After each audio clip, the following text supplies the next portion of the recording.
All right, what's up, everyone? Today's video, we're going to do a little deep diving into some trail cam photos. And we're going to kind of play this little game that I like to play with myself every year at the end of the season. And that is, I guess we'll kind of just call it, was he killable? Would I have sat there? And what did I learn? So first, was he killable? What we're going to look at is we're going to look at rut trail cam photos of shooter bucks that are daylight photos from my property this past season. So the first item in this little game is, was he killable? Which just means from the pictures that I got, the stands that he walked by and got his picture taken, or other stands that I think he walked by, was that a huntable opportunity with the wind direction from that stand or group of stands?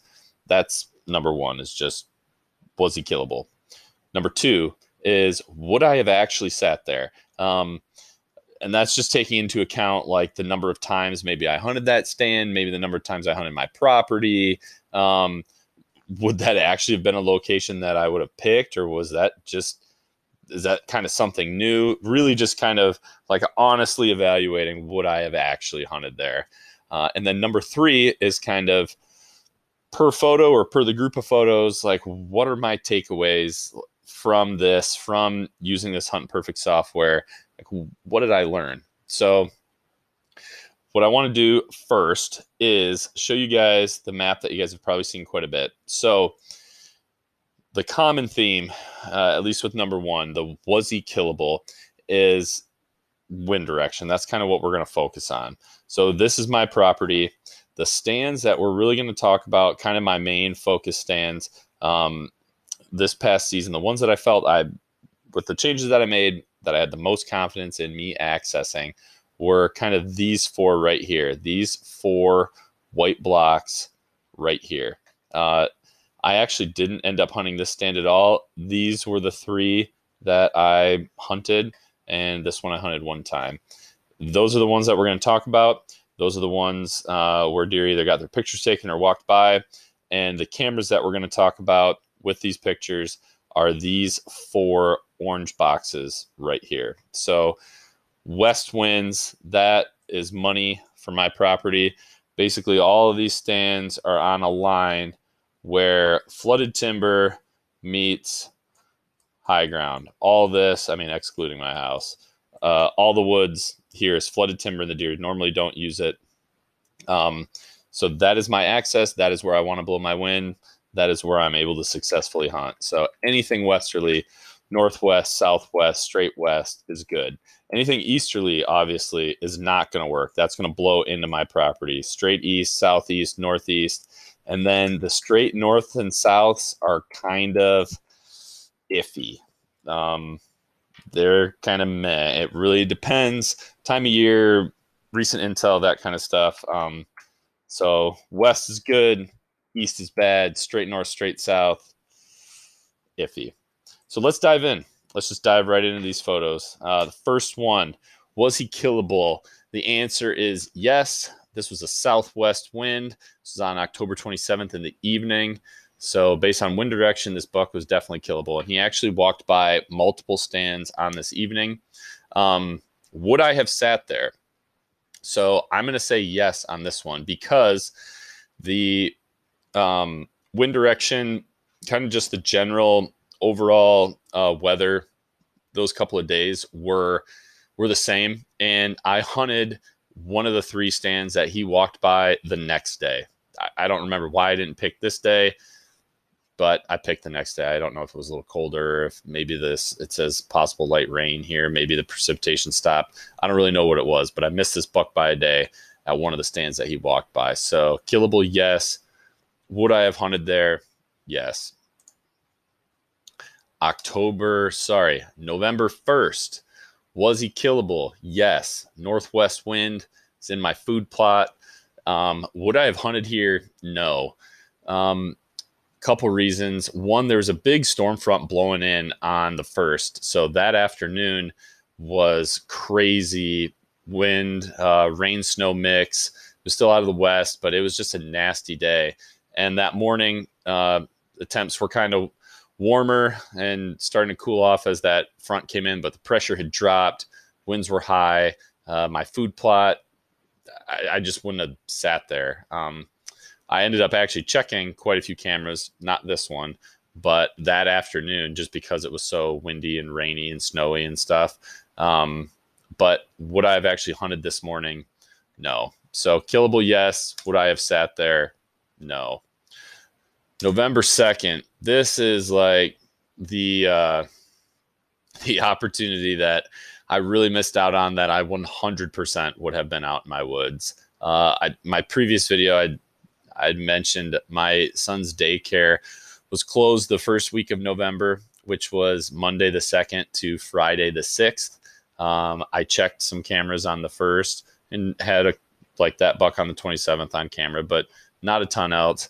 Of course, my son's daycare is closed. I can't hunt because I'm watching him. My wife and I are watching him, and we're also working from home. So didn't get to hunt it all that week, and there were a lot of pictures. And this one was like killable, 100%, west-northwest wind, money for a lot of different stands. And this is where that weather front just broke. The temperature dropped like 18 to over 20 degrees. The pressure rose a whole bunch. It's November 2nd, and boom, there's, a good buck cruising through my food plot. And the way that he kind of entered that, I'm confident I would have got opportunities and definitely seen him from stands other than just this one. So maybe my biggest missed opportunity. This is one of two. So killable, yes. Would I have hunted there? Yes. This is the other one that I missed out on.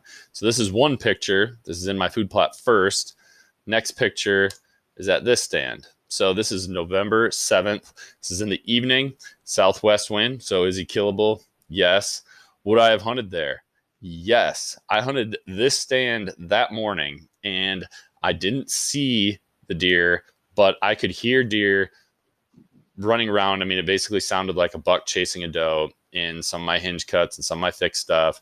And it was a great hunt because you could hear them in there. I just couldn't see them. They just didn't come out. That evening, we had a friend of ours. It was their kid's birthday, so we went to it. And of course, lo and behold, I got quite a few pictures of this buck cruising by multiple stands, chasing a doe. So killable, yes. Would I have been hunting there? Absolutely. Just had some other things going on, unfortunately. That same buck, still chasing a doe, the next morning was also in my food plot multiple times. He was kind of still running round and round. Killable, no. And would I have hunted it? No, because the wind changed, and it's now a southeast wind, which wouldn't work for any of my stands, really. So same buck, still doing the same thing. A lot of daylight photos of him on the 8th, just not killable. And I would not have been sitting there with a southeast wind. And the same kind of goes for the 9th. This buck, he walked by just this one stand. I didn't get pictures of him on any others, so I don't exactly know how he moved through my property. But again, south-southeast wind, I would not have hunted, and he would not have been killable from the stand that he showed up at or any others. Only got 2 pictures of him. I think he was just kind of late morning cruising, and it just wouldn't happen. So the last one, very surprising one. This is November 20th in the evening. This is actually 5:30 p.m., not 6:30 p.m. West wind, killable, yes. Would I have hunted the 6th day of gun season on a food source, like an open food plot? Absolutely not. This is just a crazy photo, I guess. I've never had one. I don't know. There's probably not a ton of Michigan properties that you would expect to shoot what you would consider a shooter buck off of a open food source on the 6th day of gun season. That just normally doesn't happen. So he was killable. Would I have hunted there? Absolutely not. So takeaways from those. I've got a few here. So I had 8 daylight shooter buck photos during the rut. And of those 8, based on wind, 6 were killable. And one thing that I really, really liked is that, obviously the west winds work for my property and the east winds don't, but I had more west winds than east winds. One thing that I was just kind of thinking going into the season that would be maybe an indicator that if I was messing up, obviously, like if trail cam photos just kind of dwindle or things all turn to nighttime photos, probably an indicator that I'm doing something wrong. But I also thought, with this kind of being a new season for me, if I was doing something wrong and these deer were like sensitive from seasons past, I was kind of thinking they would be using more easterly wind stuff, especially if they maybe weren't chasing a doe, than westerly. And I guess the reason I'm saying that is my thought process was, if I start seeing deer really keying in and actually moving in daylight on easterly winds, that's kind of an indication to me that they've got me pegged, that they know where I'm accessing from, they know where hunter danger is coming from, and that they want to key in on, if I'm going to move through this property, I want to do it on an easterly wind so I can scent check these houses and where this guy's coming from. And that just didn't happen. And one other photo that's kind of cool, that it's not a daylight shooter buck photo, but what it is it's the first time any of the shooter bucks showed up on camera. It's this one 9-point that was there on the 7th and the 8th. This is the first time he showed up on my property that I know of, just based on the couple trail cameras that I have checked so far, and I've still got more that I need to check that I've just been baking, so those will tell me a little bit more.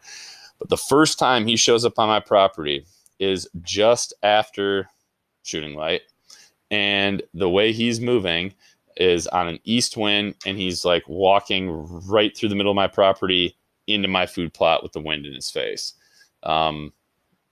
which I don't know, it's hard to say, but to me that's like, he knows there's houses. Maybe he knew I had hunted or had felt hunter pressure before.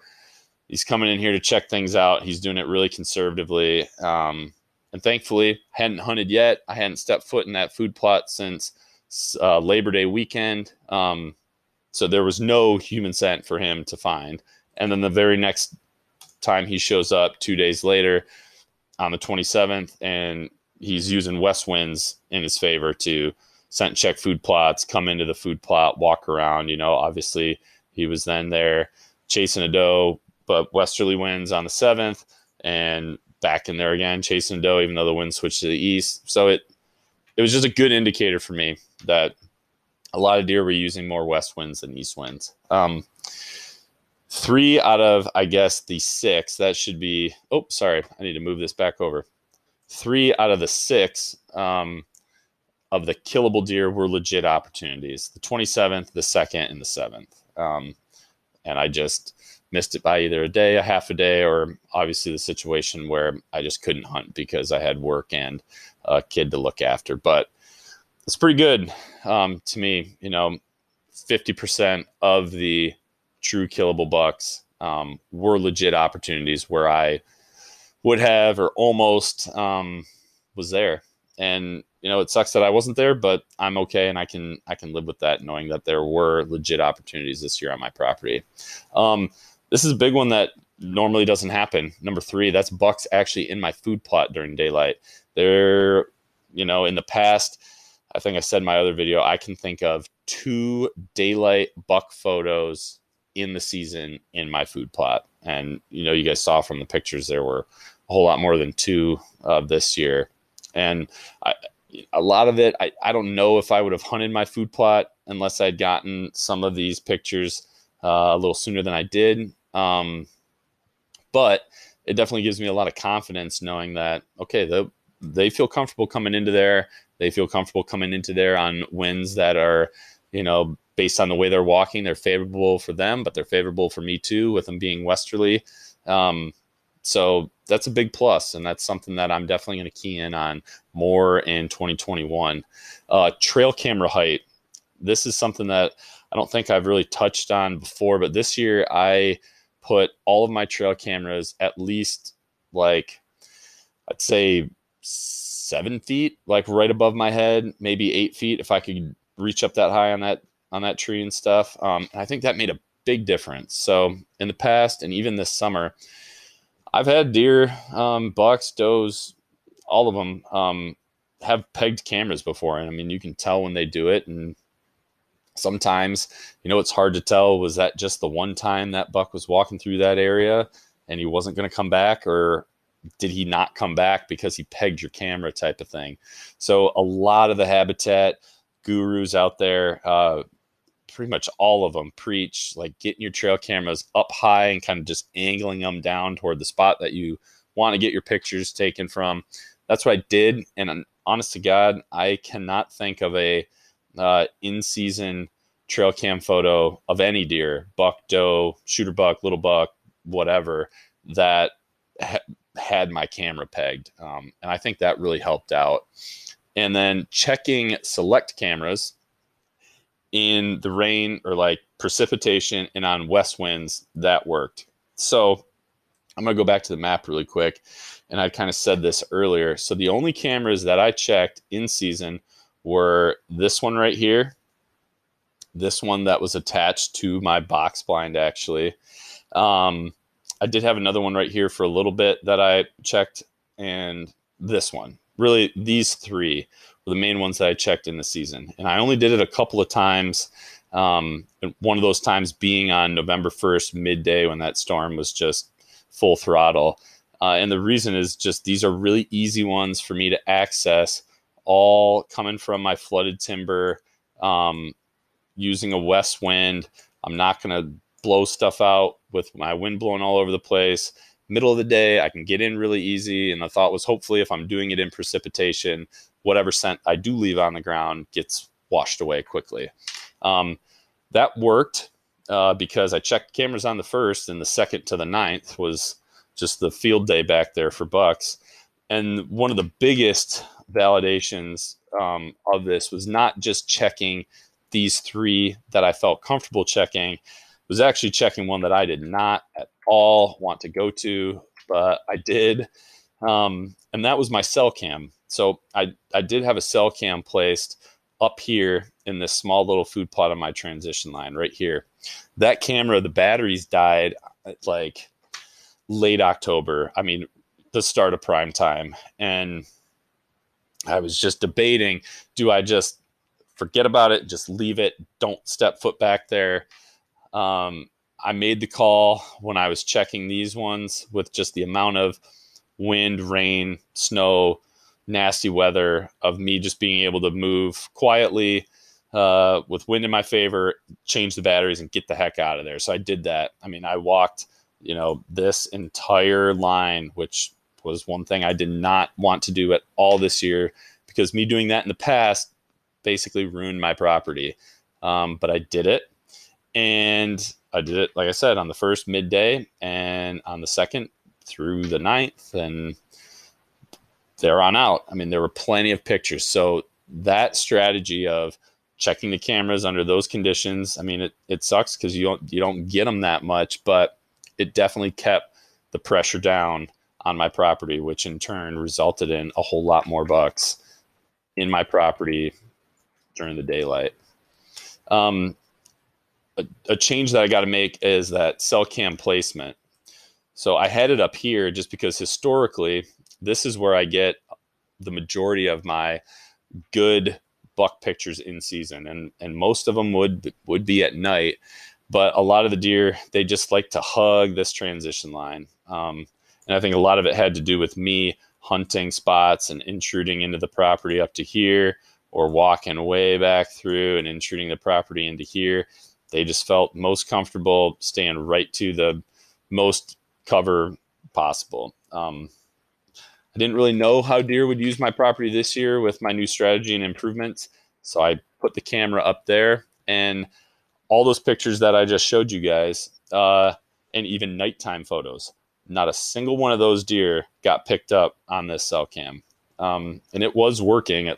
mean, to my knowledge, I had plenty of little bucks, plenty of does, squirrels, raccoons, turkeys, like all that kind of stuff all the time. And not a single one of them got picked up on that, which is a good thing. I mean, that means there are deer that are feeling more comfortable working through, the middle of my property, and especially this kind of eastern portion of my property where I want them, where I can hunt them the best.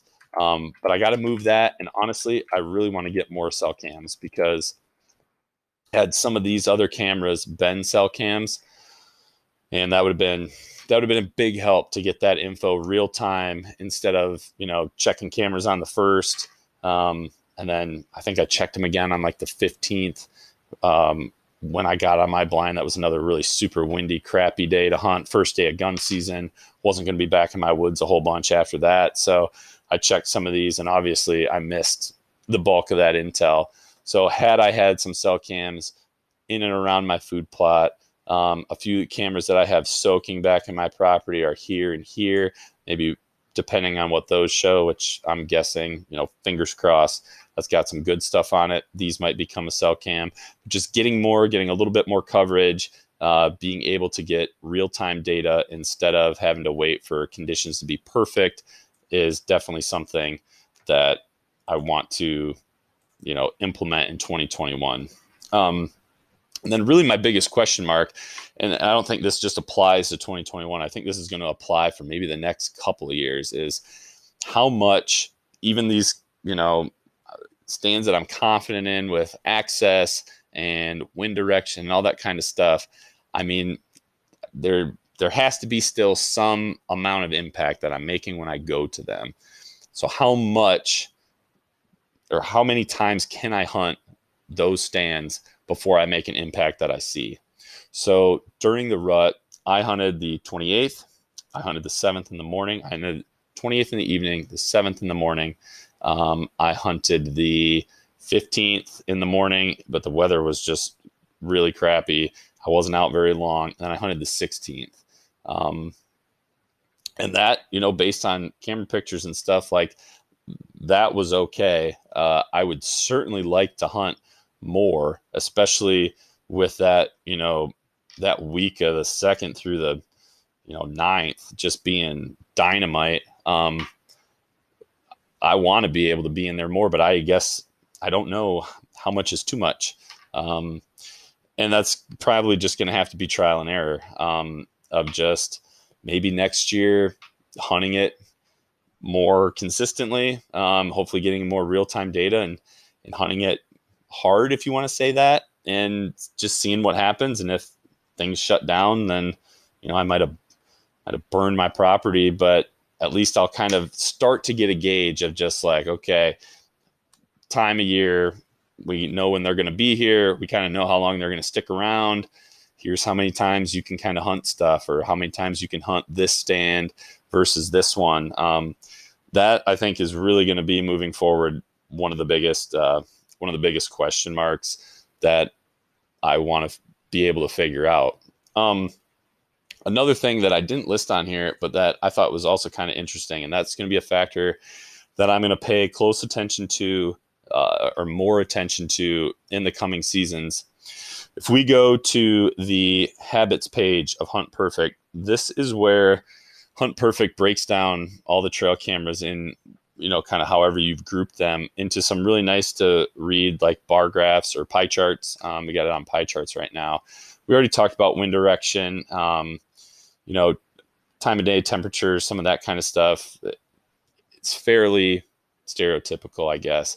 But one thing I never really paid much attention to, but I know one person in the industry for sure talks about this a lot. That's Mark Drury. And what he talks about is wind speed. He pays a lot of attention to. I really haven't. I have certainly found days where I'm hunting and it's high winds and things aren't quite working out. I've also had super calm days where I've hunted and been like, wow, I guess I really would have thought I'd see something. He always talks about kind of that sweet spot of like moderate winds. Not just the dead calm type of wind where there's really nothing that deer can use for wind. And not just a ton of wind, leaves rustling, tree branches moving all over where it's too much and they kind of feel uncomfortable, but just that sweet spot. And he kind of talks about, I think he says like 5 to 20 miles an hour or something like that. But that's exactly, where all these deer were moving. If you look at this, all of the wind speeds, the lowest was 4, the highest was 17. So if you just wanted to kind of bucket him as like 5 to 15 miles an hour, moderate winds, that's when all of these pictures were. So that is something that I'm definitely going to pay more attention to. And if that aligns with a lot of other factors, wind direction, obviously, time of the year, temperature drops, pressure rising. That is something that I'm definitely going to factor into some of my hunts next year. So that's kind of the game that I like to play. That I think is a good one for just me to understand what happened in my property when I wasn't out there. Really just review the opportunities that I missed out on and just kind of be honest with myself on like, what were the actual opportunities? 3 on my property out of 6. That's a big improvement. And there's definitely a lot of things that I learned, a lot of things that were validated, and a lot of things that I'm going to be looking into more in the 2021 season. So I hope you guys enjoyed. Please check out Hunt Perfect. There's a link below for you guys. There's also a promo code. So check that out. And thanks for tuning in. Hope you enjoyed. Remember, be a sportsman, make a sportsman.